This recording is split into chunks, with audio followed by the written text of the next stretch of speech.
Pobuda oziroma želja, da sem se zaposlil v Slovenski vojski, je predvsem ta, da je razgiban urnik, delovnik. Nisem človek, ki bi 8 ur sedel v pisarni, zato me je ta želja po psihofizični pripravljenosti vodila do tega, da podpišem pogodbo v Slovenski vojski. Leta 2006 sem se zaposlil v Slovenski vojski. Najprej sem bil 4 mesece v centru za usposabljanje in Vipavi, na kar sem kariero nadaljeval v Mariboru 74. takratnem oklepno mehaniziranem bataljonu.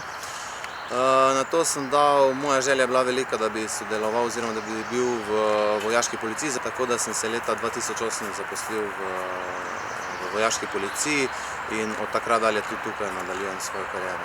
In pa najbolj pozitivna stvar v moji službi je ta, da je veliko športa in pa psihofizične pripravljenosti. To je največja pobuda oziroma največja želja, da smo plačani za to, da lahko dejansko treniramo pa vzdržujemo svoje telo. Zato sem tudi v reprezentanci Peteroboja, kjer se udeležujemo tudi mednarodnih tekem, s tem zastopamo Slovensko vojsko. Zato vabim vse mlade, da se pridružite in se zaposlite v Slovenski vojski, ne bo vam žal.